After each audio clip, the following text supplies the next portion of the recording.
הבאנו שלום עליכם, הבאנו שלום עליכם, הבאנו שלום, שלום, שלום עליכם.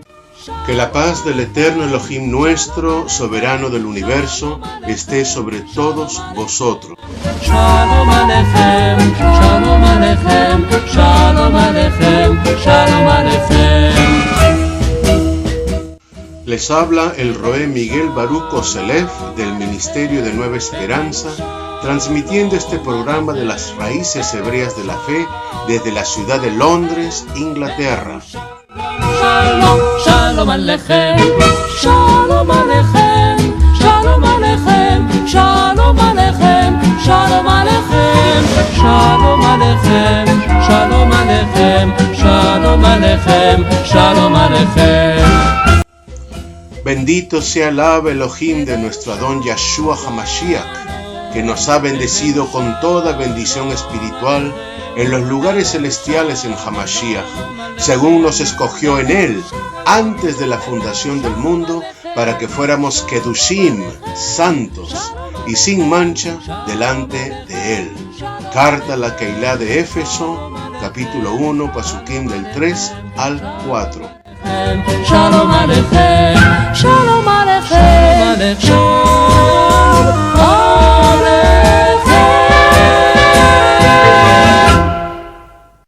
Shalom Aleichem, mis amados Ajim, mis amadas Ajayot, perdonando lo imperdonable.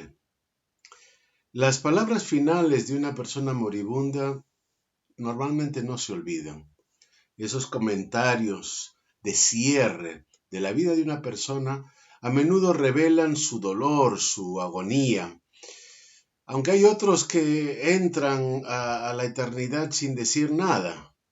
E incluso hay aquellos que dan sentimientos, que dan a conocer sus valores, sus prioridades y sus pensamientos más internos. Hoy yo quisiera hablarles de los últimos gritos que ocurrieron desde ese madero donde Yeshua fue colgado. Estos fueron 7 gritos de nuestro Salvador que están cargados de propósito y de significado. No son definitivamente las palabras de alguien que no había dicho ya bastante cuando él estaba vivo.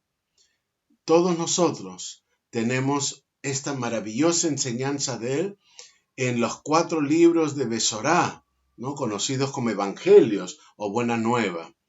Y también conocemos estas últimas 7 frases justo antes de expirar. Estos gritos son unos gritos profundos, penetrantes, hermosos y sin embargo muy chocantes. Estas palabras cargadas de peso fueron derramados de sus labios, mientras su sangre de sacrificio caía a borbotones al suelo. Gran parte del tiempo que él estuvo colgado en el madero, él lo pasó en silencio, pero luego hubo 7 frases, 7 oraciones, 7 exclamaciones que quedaron grabadas en las Escrituras para todos nosotros.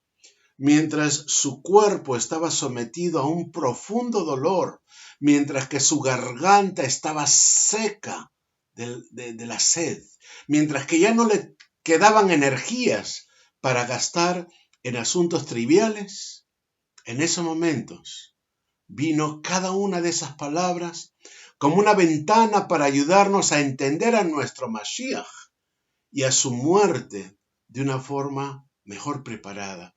Vamos a intentar analizar cada una de estas frases solemnes para poder prepararnos nosotros mismos para este punto culminante del Pesaj.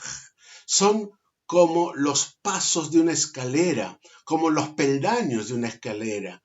Hay una dependencia mutua y hay una relación entre cada uno de estos gritos, cada una de estas exclamaciones. Las primeras 3 exclamaciones suceden aproximadamente entre las 9 de la mañana y el mediodía. Y la primera está en Lucas 23:34 y dice: Padre, perdónalos porque no saben lo que hacen. La segunda exclamación lo podemos encontrar también en Lucas 23, el anterior estaba en Lucas 23:34, el segundo está en Lucas 23:43. Y aquí dice nuestro Adón: hoy estarás conmigo en el paraíso. Y le estuvo hablando al malhechor que estaba a su lado. Enseguida, la tercera frase que está en Juan 19:26 y dice: mujer, he ahí a tu hijo. Más o menos desde el mediodía hasta las 3 de la tarde hubo una oscuridad sobre la tierra, nos dicen las escrituras. Y a partir de aproximadamente las 3 de la tarde fue cuando Yeshua dio sus últimas palabras. La cuarta exclamación está en el libro de Mateo, capítulo 27, versículo 46, y dice: Elí, Elí, lema sabactani, ¿por qué me has abandonado? Luego vino la quinta exclamación que está en el libro de Yohanan, de Juan 19, versículo 28, y dice: tengo sed. Y 2 versículos más abajo, en el versículo 30, entonces dice: consumado es. Y la séptima exclamación la encontramos en el libro de Lucas, capítulo 23, versículo 46, cuando él dice en gran voz, clamando en gran voz, dijo: Padre, en tus manos encomiendo mi ruach, mi espíritu. Y habiendo dicho esto, expiró. Estas palabras enseñan las ricas doctrinas de nuestra emuná, de nuestra fe. En primer lugar, el perdón. Segundo, la emuná o fe. Tercero, la familia. Cuarto, la humanidad de nuestro Mashiach y su muerte redentoria. El cumplimiento de las escrituras, la justificación del creyente y la absoluta certeza de una vida eterna para todos aquellos que creemos y obedecemos sus mandamientos. Entonces vamos a recontar un poquito cómo sucedieron los eventos antes de que se llegara a la muerte de Yeshua.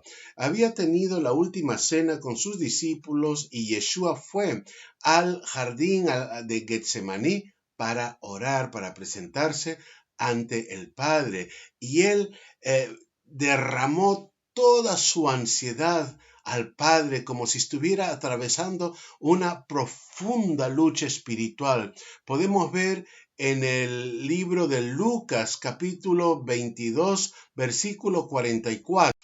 Y estando en agonía, oraba con mucho fervor, y su sudor se volvió como gruesas gotas de sangre que caían sobre la tierra. Esta pérdida de sangre y de sudor en realidad eran las etapas iniciales de una deshidratación. Y luego Yeshua fue detenido y tuvo un juicio aproximadamente después de la medianoche. Se le llevó, le ataron las manos atrás, esas mismas manos que habían sanado a los enfermos. Lucas 22:63 nos cuenta que Yeshua fue vendado y se le golpeó mientras los soldados se burlaban de él. Él entonces fue llevado a un segundo juicio con procedimientos mucho más ilícitos. Ahora Yeshua estaba exhausto, no había dormido, había recibido golpes, abuso, había perdido líquido y había sido ridiculizado. En un intento de agradar a la gente, Poncio Pilato hizo que Yeshua fuese azotado. Las leyes romanas permitían que se golpeara al prisionero casi hasta la muerte, pero esto se medía rápidamente por el pulso y por el ritmo respiratorio. Estas azotes tenían un trozo pequeño de metal en el extremo que cuartearían y romperían trozos de tejido y de hueso. Su piel quedaría cortada en segmentos alargados, causando el sangrado arterial. Luego se le colocó una corona hecha de espinas de casi 15 centímetros de longitud que luego eran apretados profundamente sobre su cuero cabelludo. Esto producía más pérdida de sangre que luego profundizaría su estado de shock. Se le puso una vestimenta de color púrpura encima de los hombros y en la espalda. Y esto podría haber servido temporalmente como una especie de compresa, ¿no? Para evitar que la sangre cayera tan fuertemente en las lesiones. Pero continuó la burla y los soldados le escupían y le golpearon y lo llamaban el rey de los judíos. Entonces, luego Pilatos presenta a Yeshua a la multitud con su corona de espinas y con su manto y dice, aquí está el hombre. Ahora, médicamente, Yeshua seguramente mostraría una piel sudorosa, pálida, fría, ¿no? Seguramente las mucosas membranas estarían azuladas y cianótica y él estaría, pues, su rostro estaría totalmente denigrado, ¿no? Sus reflejos estarían débiles, su pulso estaría muy fuerte y su respiración casi imperceptible. Entonces Pilato sucumbió a la manipulación del liderazgo de los fariseos y a Yeshua se le condena a muerte siendo colgado de un madero. Se le quitó el vestuario y esto es como si imagínense que se ha pegado la costra de la piel, de la sangre, se le ha pegado al vestuario. Y esto hacía que las heridas nuevamente pudieran sangrar. Y entonces se le llevó a un lugar que tenía la forma de una calavera que se llamaba Gólgota, ¿no? Lucas 23:33 da una declaración muy breve acerca de cómo fue su colgamiento en el madero. De hecho, en el griego solamente hay 3 palabras para describirlo. Nosotros sabemos algunos específicos más, algunos datos más, por los romanos, ¿no? Dentro de la historia que ellos mismos habían guardado. Y dice que cuando llegaron al lugar llamado la calavera, que ahí lo colgaron del madero junto con unos malhechores, uno que estaba a su derecha y el otro que estaba a su izquierda. Y colocaron a Yeshua en el madero del medio, haciendo ver que de los 3, él era el que más merecía la muerte. No cabe duda que experimentó un profundo dolor muscular en las extremidades superiores y que esto empeoró mientras sus articulaciones se separaban. Y casi no podía llevar aire a sus pulmones, pero tampoco podía sacarlos hacia afuera ese aire. Y al acumularse el anhídrido carbónico, seguramente habría grados progresivos de asfixia y también habría una acumulación de ácido láctico que produciría también unos espasmos musculares violentos a lo largo de todo su cuerpo. Para poder respirar, Yeshua habría tenido que empujarse hacia arriba en el clavo de sus pies, y así obligando a una moción de subida-bajada que seguramente habría aún más laceraciones en su espalda al rasparse esta contra la madera tiesa. Y fue en esta posición de sufrimiento, de dolor, de incapacidad, que Yeshua dijo sus últimas 7 exclamaciones. Y ahora, mientras nosotros vamos reflexionando sobre esto que había vivido nuestro Adón Yeshua HaMashiach, vamos a escuchar un Halel, una canción, para poder recordar lo que Él hizo por todos nosotros, por ti y por mí, y que en Pesaj vamos a rememorar. Su presencia está aquí.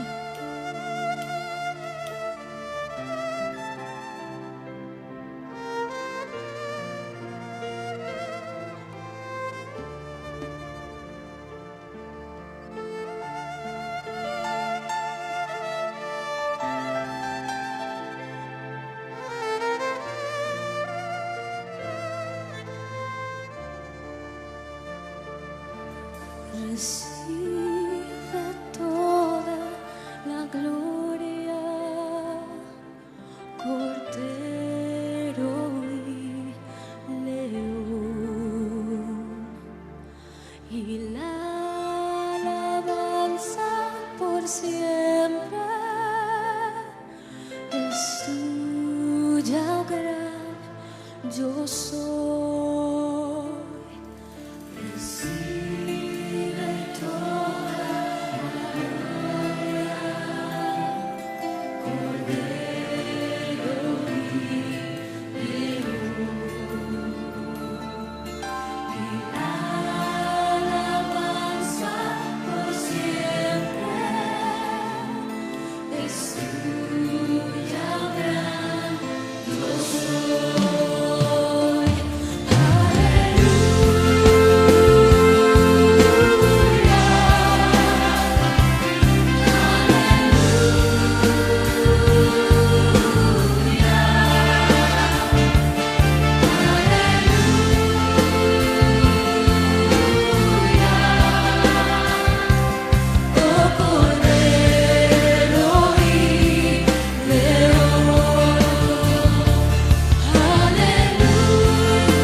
Según los historiadores romanos, era muy común que aquellos que eran ejecutados que gritaran blasfemias y palabras de ira contra todos aquellos que estaban comprometidos con la ejecución. Por ejemplo, Seneca, uno de los contemporáneos de Yeshua, recuenta que aquellos que eran ejecutados normalmente maldecían a todos, incluyendo a sus propios padres, a sus propias madres, e incluso el filósofo romano Cicero escribe de que los que ejecutaban a los demás a veces les cortaban las lenguas a los malhechores para que los soldados no tuvieran que escuchar tanta verborrea de venganza. Y sin embargo, ¿cuál fue la reacción de Yeshua? Si nosotros vemos en Primera de Pedro de Kefa, capítulo 2, versículo 23, él dice lo siguiente. Él dice: y cuando le ultrajaban, no respondía ultrajando. Cuando padecía, no amenazaba, sino que se encomendaba a aquel que juzga con justicia. O sea, Ahim Hayot Yeshua podría perfectamente haberle pedido al Padre que los eliminara a todos, que los consumiera, que los matara.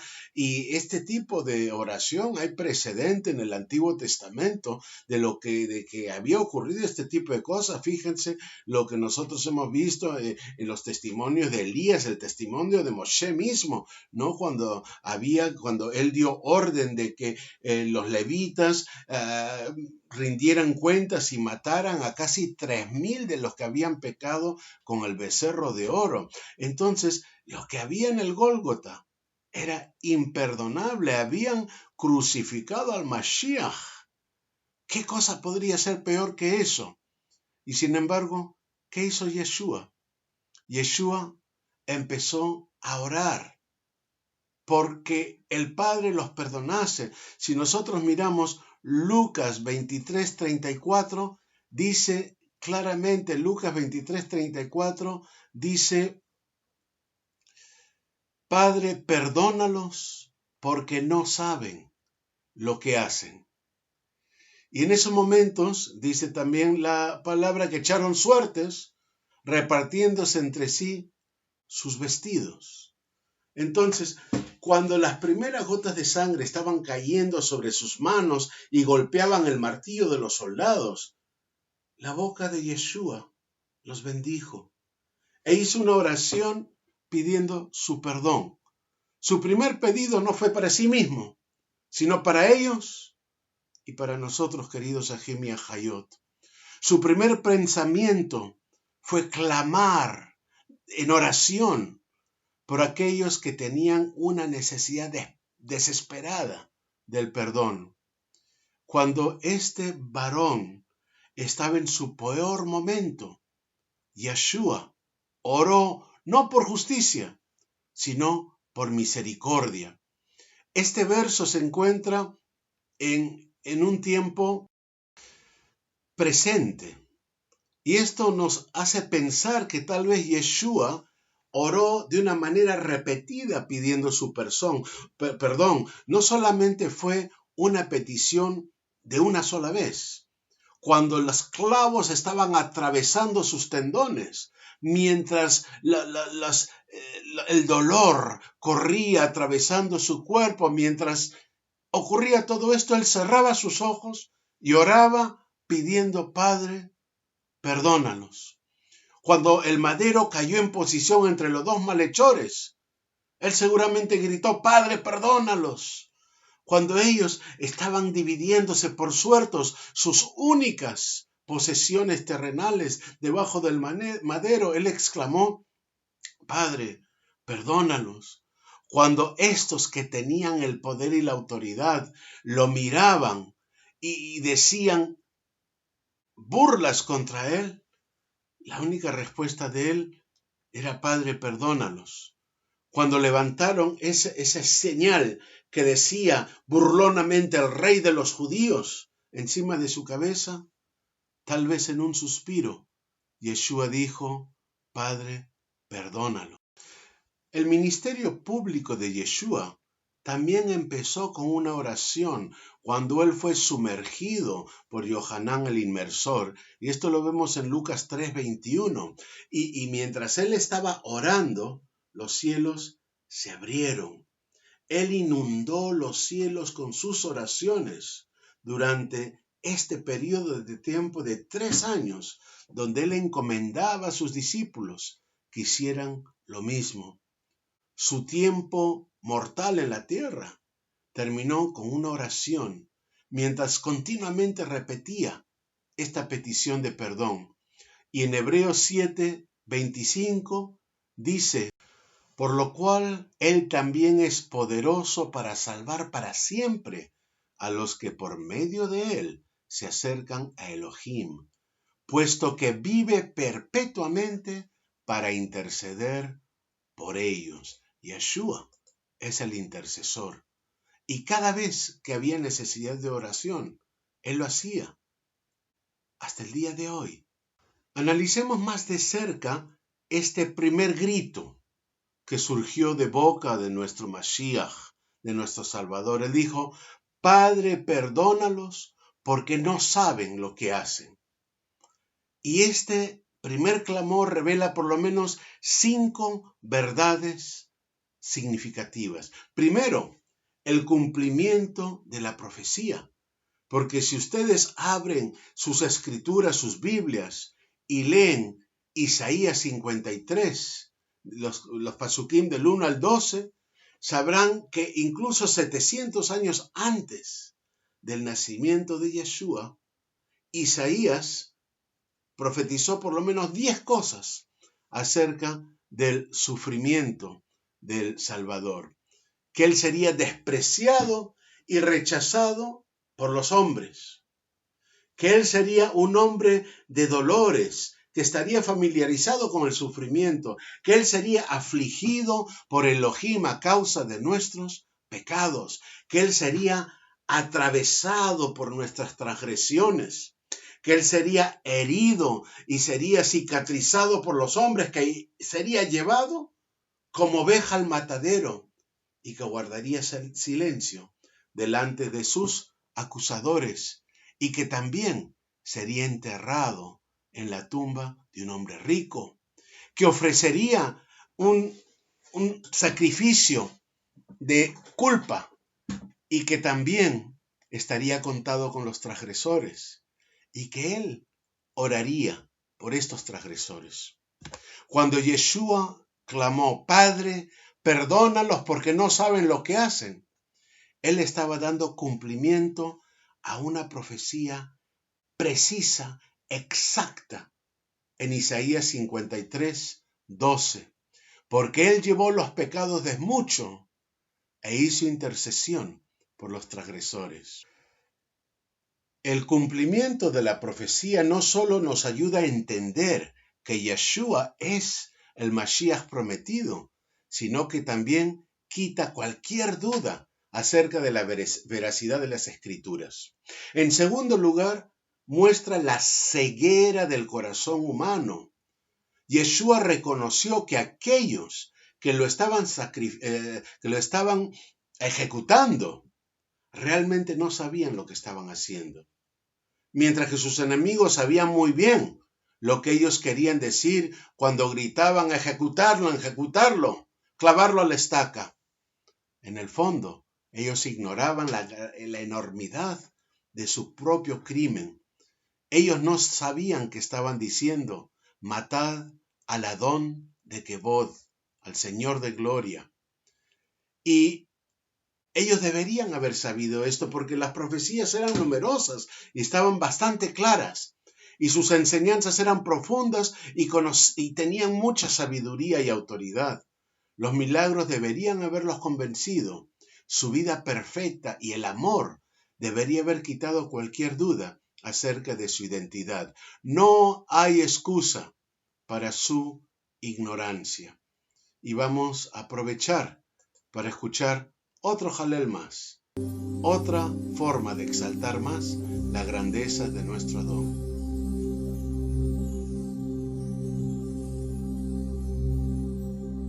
Oh, la gloria del Señor